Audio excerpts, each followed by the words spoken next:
তো একবারের জন্য লক্ষ্মীর ভান্ডারকে শব্দটাকে ব্যবহার করিনি, আমি কিন্তু ডোল আউট করছি, আমি লক্ষ্মীর ভান্ডার বলি।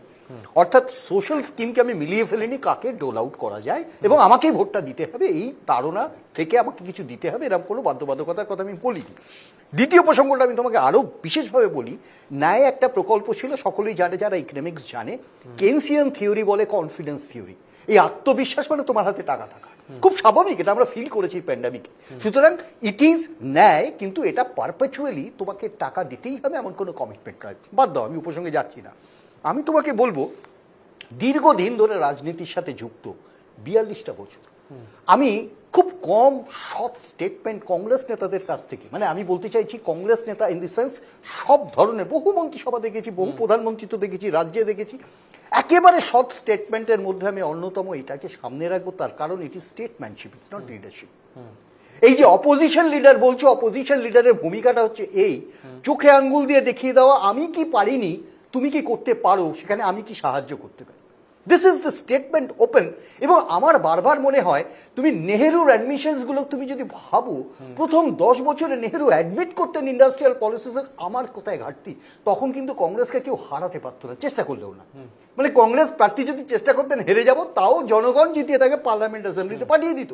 ঠিক সেই রকম সময় দাঁড়িয়ে নেহেরুর কতগুলো কনফেশন তুমি ভেবে দেখো। এবং ইভেন চায়নার ক্ষেত্রেও কনফেশনস ছিল, বাদ দাও, আমি সে প্রসঙ্গেও যাচ্ছি না। আমি কেন বলছি, চোখে আঙ্গুল দিয়ে কারা দেখাতে পারে। আমরাও তো 11 মাসের একটা সরকার এই বাংলাতেই জয়েন করেছিলাম একটা উদ্দেশ্য নিয়ে, যাদের দুর্নীতির কথা বলেছিলাম তারা পরে অ্যারেস্টেড হয়েছে 10 বছর পরে, কিন্তু মুখ্যমন্ত্রী তখন আমাদের কথা শোনেননি। আমি কি বলতে চাইছি, অর্থাৎ রিফ্লেকশন ফর দ্য ফিউচার। আজকে এটা রেকর্ডেড হয়ে যাবে, কোনো একদিন বিরোধী দলনেতা এই সৎ সাহস দেখিয়ে বাজপেয়ীজিকে দেখতাম পার্লামেন্টে দাঁড়িয়ে, বাজপেয়ীজি ইন্দিরা গান্ধীকে মা দুর্গা বলতে কোনটা বোধ করেননি, তার কারণ ইন্দিরা গান্ধী। কিন্তু আমার চন্দনদা এখানে একটা বক্তব্য রয়েছে, আমরা কখনো রাহুল গান্ধী, আমরা এই পার্সপেক্টিভে একেবারে মানে উই আর কনফাইন্ড যে আমি সরকারের সমালোচনা করব মানে আদা জল খেয়ে সমালোচনা করবো। It's not the fact, fact হচ্ছে পলিসি। আমার কোথায় কোথায় ব্যর্থতা যদি আইডেন্টিফাই করতে না পারি, I cannot find the solution. আমরা কিন্তু বারবার একটা কথা বলি, আমি এখানে শেষ করি, যদি কোনো প্রশ্ন থাকে তুমি করতে পারো। আমরা বারবার বলি এই যে বেঙ্গল গ্লোবাল সামিট কি আনসাকসেসফুল হয় এটা আমরা চাই।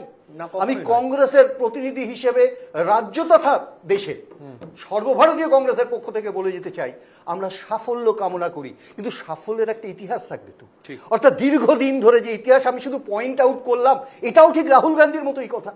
তার কারণ আমি যখন দেখছি যে আমার অতীতটা বিভিন্ন ক্ষেত্রে একটা drowsy paint in the air, সেক্ষেত্রে আমি বলবো না পেন্ট ইন দি এয়ার, কিন্তু এখানে চন্দনদা আমি বলছি যে সময়কালকে উনি দাঁড় করাচ্ছেন সেটা ডক্টর মনমোহন সিং এর। এক্স্যাক্টলি, আমি সে কথা বলিনি। আমার বক্তব্য হচ্ছে ডক্টর মনমোহন সিং এর সময়কালকে কাঠগড়ায় দাঁড় করাচ্ছেন। আমি যদি সোজা গোদা বাংলায় বলি যে তার সময়কালকে তিনি কাঠগড়ায় দাঁড় করাচ্ছেন। কোন ব্যক্তি এবং কোন সময়কালের কথা উনি বলছেন, যখন ভারতীয় অর্থনীতি ডুবন্ত অবস্থায় ছিল এবং তাকে সেই কারণে ওই জায়গায় নিয়ে আসা হয়েছিল। ডক্টর মনমোহন সিং এর নাম সোনিয়া গান্ধী ভেবেছিলেন যে তাকে আনা দরকার, সেইটাকে আজকে জাস্টিফিকেশনের জায়গায় নিয়ে আসা কি সঠিক? না, তুমি যেটা জাস্টিস বলছো, জাস্টিফিকেশন না, এটা হচ্ছে একটা ঐতিহাসিক দিক। অর্থাৎ যে ঘটনাগুলো ইউপিএ এবং ইউপিএ 1 and 2 তাদের যে প্রবল শক্তিশালী জায়গাগুলো, সেটা তো আলোচনার বিষয় নয়। আলোচনার বিষয় কোথায় কোথায় ডিফেকশনস ছিল সেটা বলতে গিয়ে উনি এই কথাটা উদ্ধৃতি করেছেন। একটা কথা তোমাকে বলতে আমাদের কোনো দ্বিধা থাকতে পারে যে আমাদের ওই সময়টাতে 2G কেলেঙ্কারি থেকে বিভিন্ন কেলেঙ্কারি আনার্থ হওয়া, সেটা তো ইউপিএ সরকারের সময় হয়েছিল। আমি কি বলবো এটা প্রোটেক্টেড? আমি বারবার বলবো সুরেশ কালবদি গ্রেপ্তার হয়েছিলেন, আমরা সিবিআই কে দিয়ে গ্রেপ্তার করিয়েছিলাম, অর্থাৎ সিবিআই তো তবাকি নয়। কিন্তু আমি যেটা বলতে চাইছি সে রিফ্লেকশন এখন অন্য, আমি ওই প্রসঙ্গে যাচ্ছি না। কারা কারা দল বদল করে প্রোটেকশন পায়, কারা কারা পাঁচিল টপকে চিদম্বরমকে গ্রেপ্তার করতে হয়, এই সব রাজনৈতিক কম্পালশন বাদ দাও। কিন্তু আমি যেখানে তোমাকে যে কথাটা বলতে চাইছি, বাস্তব ক্ষেত্রে একটা এক্সাম্পল দিলে তুমি